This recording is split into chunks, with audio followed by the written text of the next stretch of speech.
Hi guys! Ngayon magluluto tayo ng paksiw na lechon. Yung natirang lechon kagabi sa party. So yun, napikat ko na yung meat. Tapos mag-ano tayo ng pipit-pit lang tayo ng bawang. Since marami ng bawang yun, yung lechon, lagay ko lang para hindi masyadong garlic. Pero masarap ang garlic din, di ba? Tapos ito yung mga ingredients. Siyempre, walang kamatay magtumas.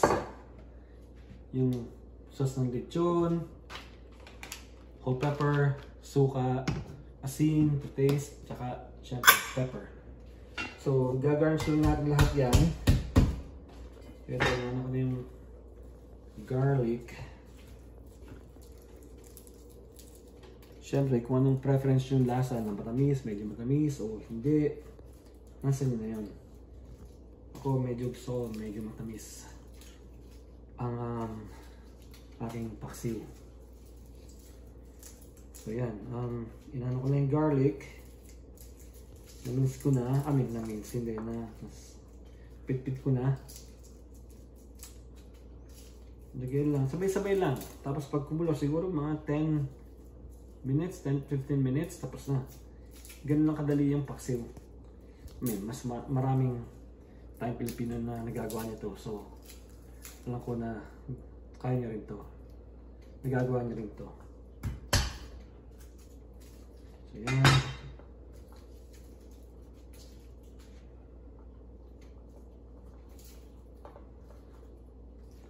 Garlic. Hugas lang ng kamay.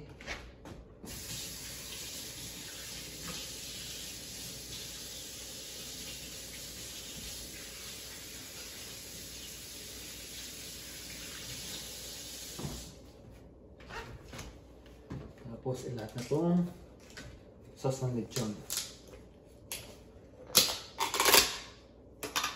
Ito.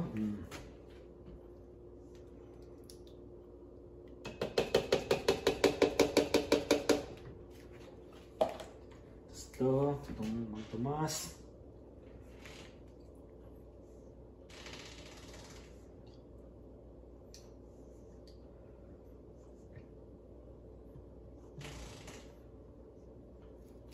Siyempre, para masaid lahat ng mga sauce nito, di ba? Suka, lagay sa sauce na yan.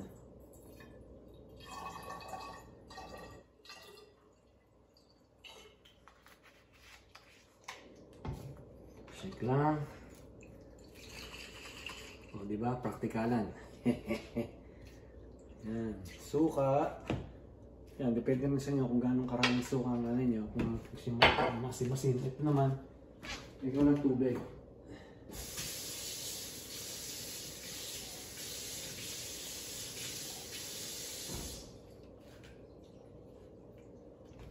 Okay.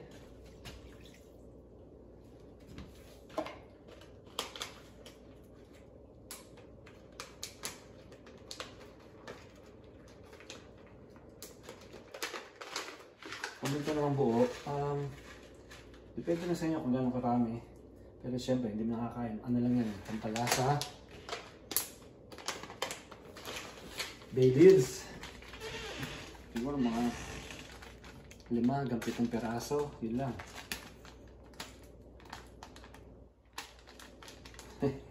Aglas. Oh man.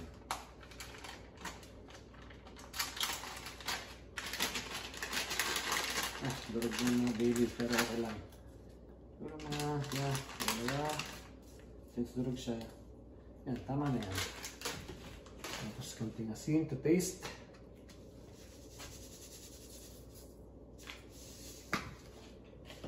Gamit ang durog.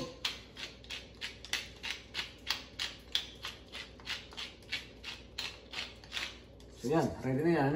Pakukulan, 10-15 minutes, ready na yan. Okay? Hope you enjoy.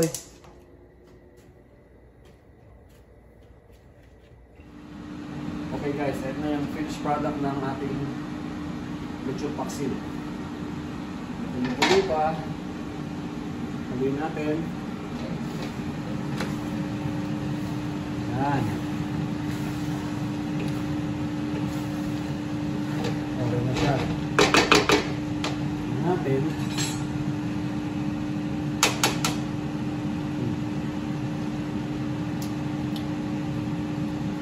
Tama para sa akin, tama ang lasa. Okay na siya. So, tayo natin. Enjoy.